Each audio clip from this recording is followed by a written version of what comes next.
Local das próximas conversações nucleares entre os Estados Unidos e o Irão envolto em incerteza, Trump deixa a ameaça caso negociações falhem.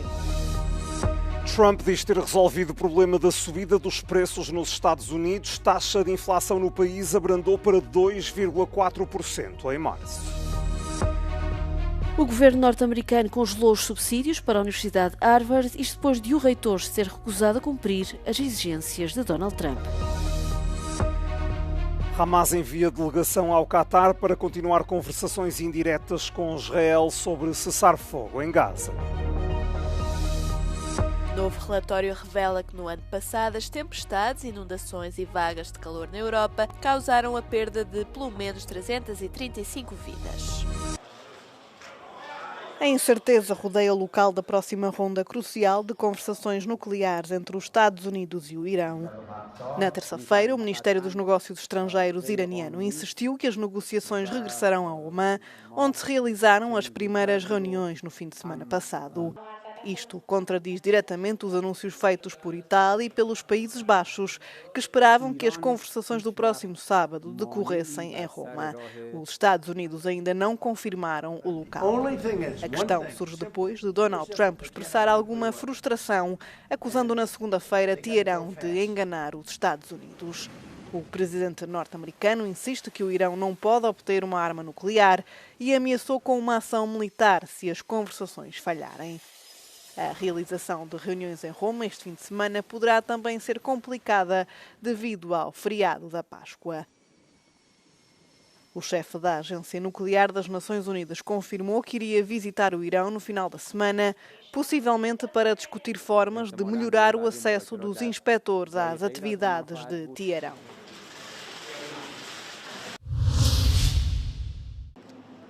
O encontro foi com o presidente de El Salvador, mas a ocasião serviu para Trump puxar dos galões após a descida dos preços nos Estados Unidos. We have to solve problems, and we already solved inflation. You know, if you look at the numbers are incredible, actually. The stock market's up, and we're not letting other countries take advantage of this country like they have for the last 40 years. Em março, a taxa de inflação nos Estados Unidos desceu para os 2,4%. Na comparação mensal, recuou pela primeira vez em mais de um ano e a um ritmo superior ao esperado pelos analistas. Entretanto, Donald Trump ofereceu uma isenção de tarifas à Apple e a outras empresas de tecnologia, o que levou a um aumento das ações mundiais. Trump anunciou também que poderá isentar temporariamente a indústria automóvel das taxas alfandegárias. A ideia é dar mais tempo aos fabricantes para ajustarem as cadeias de abastecimento. No entanto, muitos economistas continuam a temer que a política de tarifas prejudique a economia norte-americana. O governo dos Estados Unidos congelou os subsídios federais para a Universidade de Harvard, no total de 1,9 mil milhões de euros. Os contratos com a universidade vão também ser cancelados, isto depois de Harvard se ter recusado a cumprir uma série de exigências da administração Trump. Estas exigências têm sido feitas a outras grandes universidades, a maioria da Ivy League, incluem reformas na administração, alterações às políticas de admissão de alunos e acabar com os programas de diversidade, igualdade e inclusão. O governo de Donald Trump também acusa estas universidades de antissemitismo por terem permitido protestos pró-Palestina. No caso de Harvard, o reitor recebeu uma carta com estas exigências na sexta-feira. Na segunda, respondeu que não vai ceder. Alan Garber diz que está em causa a liberdade académica. O antigo presidente Barack Obama elogiou a resposta de Harvard. O Hamas vai enviar uma delegação ao Qatar que possa continuar as negociações indiretas com Israel para a retoma do cessar-fogo em Gaza. Isto acontece depois de o movimento palestiniano ter alegadamente rejeitado uma proposta de trégua israelita dada a conhecer pelo Egito. Uma das cláusulas exige o desarmamento do grupo militante islâmico, condição que o Hamas não aceita. O plano prevê a libertação de 10 reféns em troca de uma pausa de 45 dias nas hostilidades e a reentrada de alimentos e abrigos em Gaza. Até à data, Israel tem resistido a negociar o fim da guerra porque diz que quer derrotar primeiro o Hamas. Desde que um acordo de cessar-fogo fracassou no mês passado, as Forças Armadas israelitas têm prosseguido a ofensiva terrestre em Gaza. Segundo as Nações Unidas, a atual situação humanitária no enclave palestiniano é provavelmente a pior desde o início da guerra em outubro de 2023. A União Europeia anunciou um pacote de ajuda financeira à Palestina no valor de 1,6 mil milhões de euros. O objetivo é apoiar o desenvolvimento na Cisjordânia e faixa de Gaza. Ao longo de 2 anos, mais de 1/3 do financiamento será canalizado diretamente para a autoridade palestiniana. É a entidade que Bruxelas quer ver no comando de Gaza assim que termina o conflito entre Israel e o Hamas. Our program aims to support the Palestinian people in building a sustainable future. It's about governing capacity. It's about advanced economic recovery. It's about strengthening the resilience of the private sector.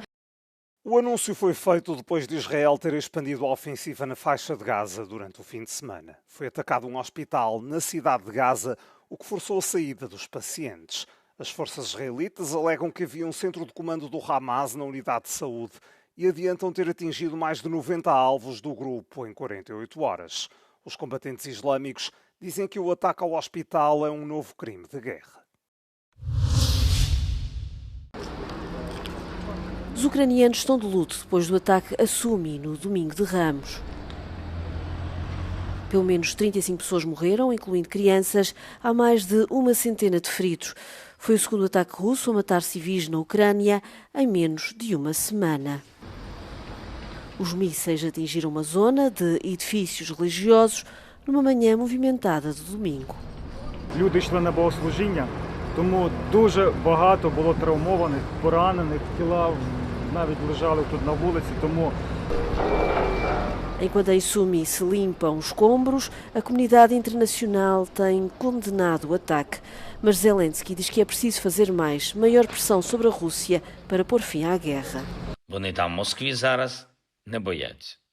І якщо не буде достатньо сильного тиску на Росію, вони надалі робитимуть те, до чого вони звикли. Надалі воюватимуть. Também Sergei Lavrov já falou do ataque. O ministro dos Negócios Estrangeiros da Rússia diz que os mísseis tinham como alvo comandantes ucranianos e ocidentais.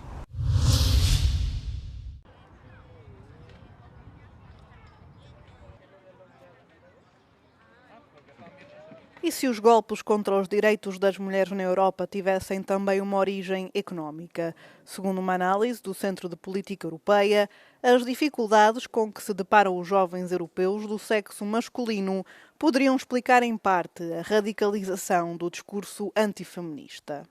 There's an economic element here. And what we know is that young men have declined in terms of income, wealth, purchasing power, access to housing, and especially education, and they have been falling behind young women in this regard. Os jovens menos qualificados são os mais afetados pela perda de emprego causada pela evolução tecnológica. Embora os homens continuem a ganhar mais do que as mulheres na União Europeia, esta tendência inverteu-se entre os jovens com menos de 25 anos na Finlândia, Malta, Grécia, França e Bélgica. Neste contexto, a extrema-direita conseguiu atrair alguns destes jovens eleitores do sexo masculino, criando uma nova divisão baseada no género. This happens mostly among young population. Among older population, women that are 35 or 55 vote more or less equally to the far right than men. So the real scary thing is that this increasing division between young people, women going more to the left and men going to the right. Para proteger os direitos das mulheres, o analista sugere que se combata a retórica antifeminista, mas também apela aos líderes políticos para que encontrem soluções económicas em termos de emprego, habitação e rendimentos, de forma a dar uma nova perspectiva à juventude europeia. Cerca de 413 mil pessoas foram afetadas pelas tempestades e inundações que assolaram a Europa no ano passado e que provocaram a perda de pelo menos 335 vidas e um total de 18 mil milhões de euros em prejuízos.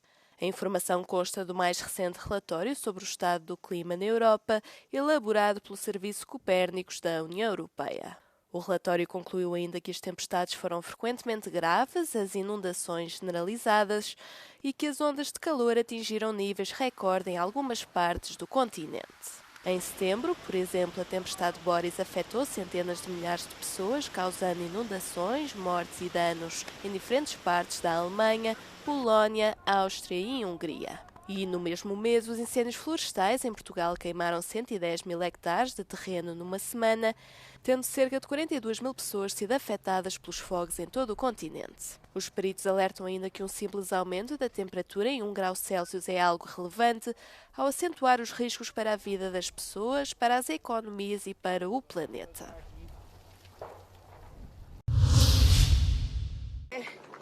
Katy Perry apontou para o céu, mal pousou os pés em terra. A cantora foi uma das 6 ocupantes de uma cápsula da Blue Origin que fez uma breve viagem ao espaço.